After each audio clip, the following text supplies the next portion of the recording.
Hi everyone, Crista Cowan here with another episode of the Barefoot Genealogist. Today we are talking about quick ways to share your family history. As we head into the holiday season, a lot of us will be spending time with extended family members, and that's a perfect opportunity to share in bite-sized pieces, don't overwhelm them, bite-sized pieces of family history information, both for the purposes of sharing, but also for the purposes of increasing your knowledge about your family history. So I just have a few quick things to share with you today about ways that you can do that. Let's dive in. So first on our list is pictures and documents. Lots of you have photos, and hopefully you have scanned those photos. As we've seen some of the natural disasters that have played out, particularly over this past week. One of the things that always makes me sad once I learn that people are safe is that some of their most cherished possessions have been lost.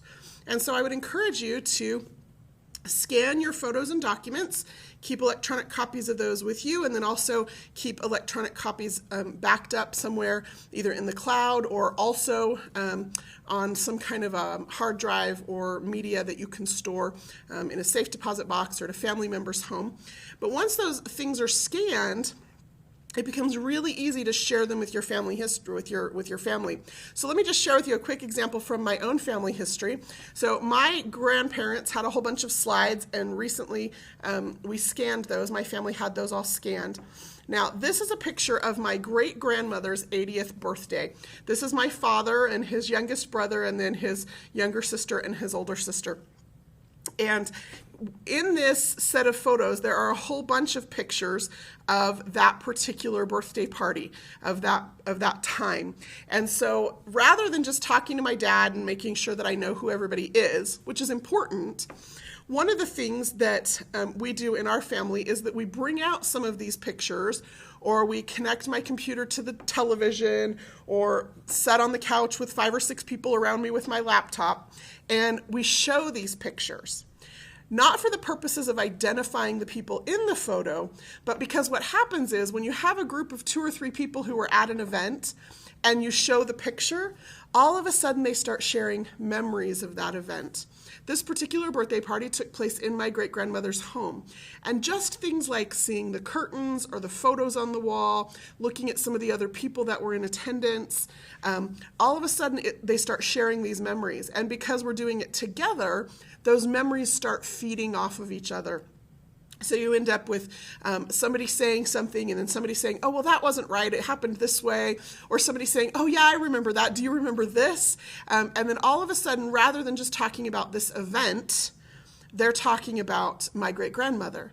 They're sharing stories about her and things they remember about her personality, things they remember that they did in this home as they were growing up.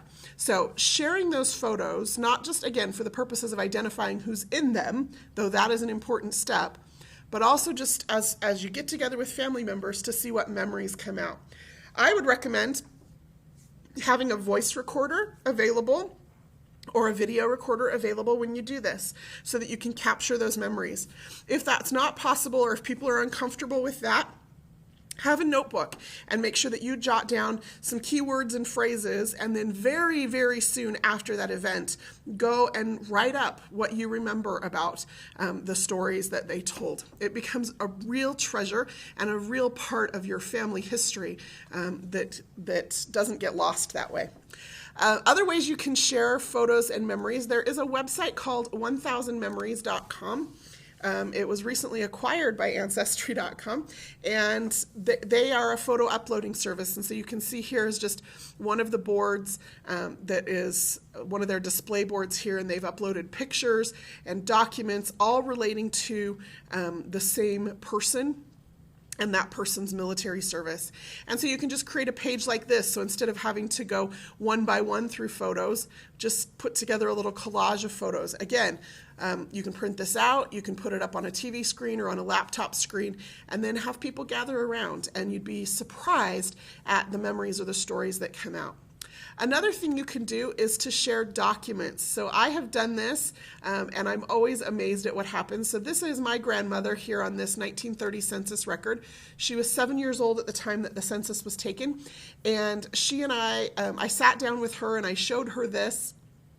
Explained to her what it was. She really didn't understand about census records, so we had to do that first. I explained that this was her parents and how old they were, and there's her and her younger sister and her younger brother, and then she had an uncle that was living with her, and this uncle was 19 years old at the time, and I mentioned that her uncle was living with her, and all of a sudden all these stories started pouring out about why that particular uncle was living with them. Apparently he'd gotten into some trouble and his parents thought that his older sister and her husband could straighten him out a little bit. She told stories about how he used to tease her, and I mean, all of a sudden all these stories just poured out of her.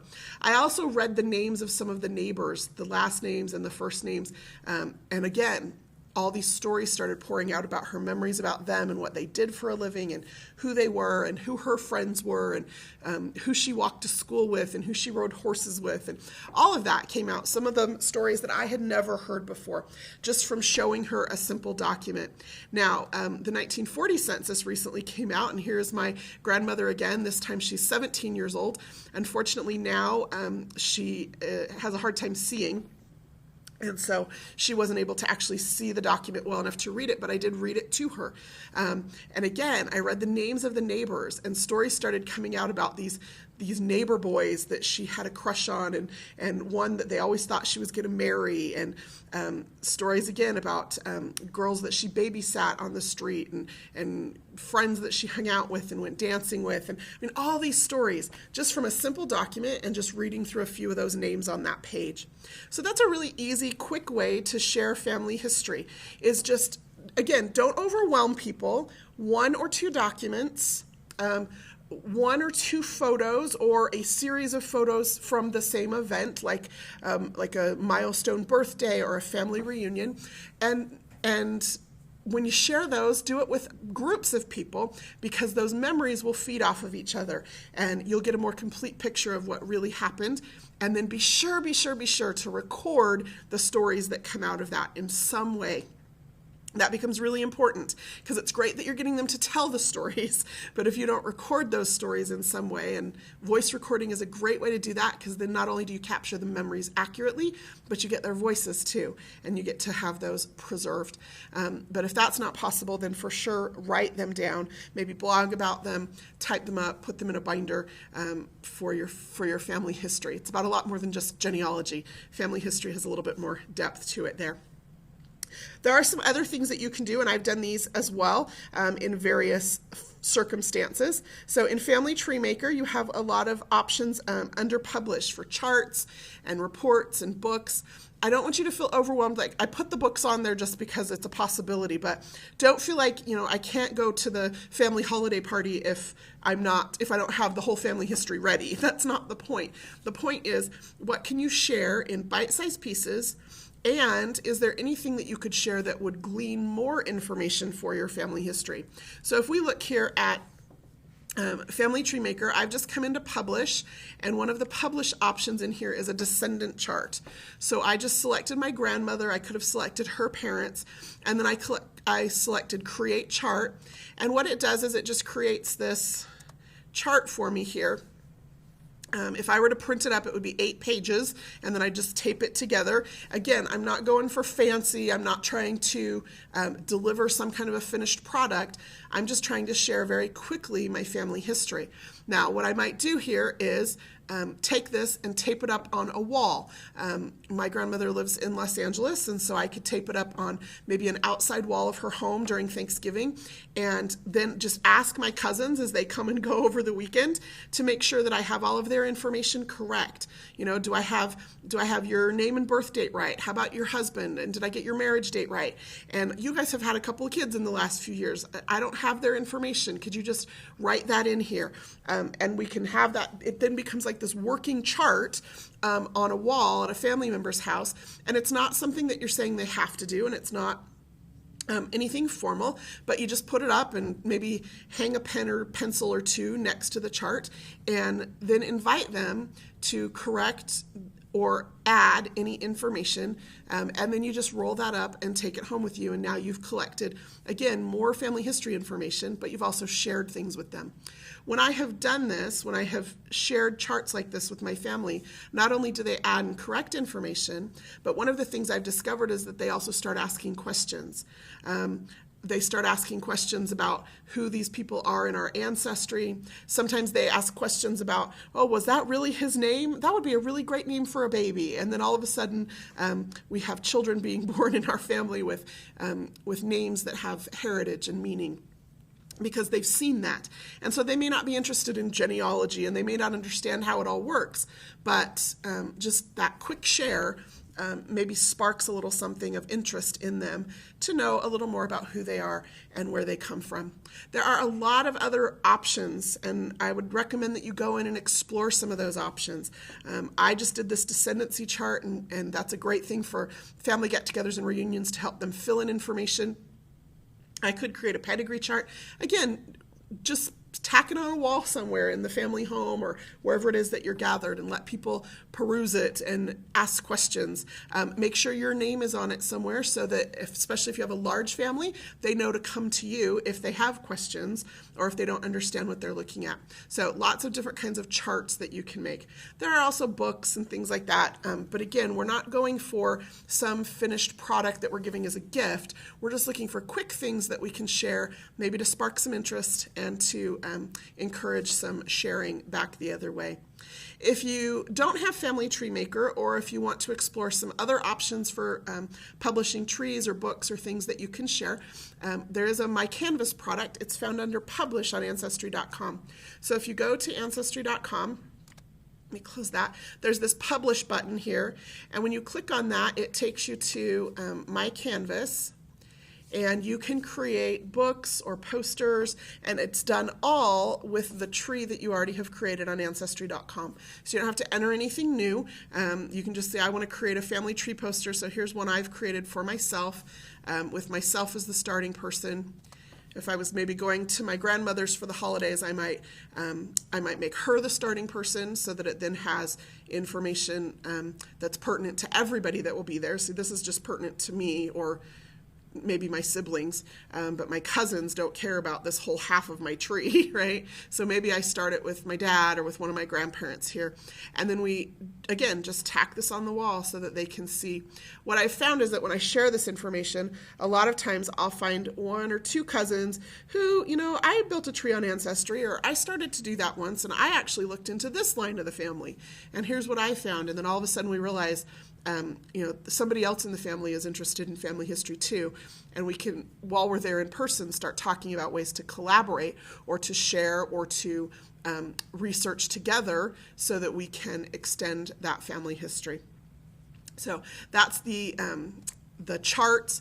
Another thing you can do, there are books you can create, and those come out. Those, again, your idea is just to get information out there. You don't have to have this complete product. You can create descendancy charts. There are calendars you can create. This is one from a couple of years ago for my family, where you just create a calendar that you can then share with the family. Let me just see if I can page my way through this here. It's loading. It's going to take a little while. So you can create calendars where you put family pictures or memories from the last year. And even more important, then you can put the birth dates of the immediate family members and maybe even some of the ancestors on special days in the year where you can remember, this was grandma's birthday or this was great-grandma's birthday. That becomes then a really fun thing to share with the family, and something that they keep up in their homes all year long. So calendars, posters, books, all of those, you're going to find them here under the Publish button in Ancestry.com. So that's pretty much what I have to share with you today. It was mostly just to spark your ideas.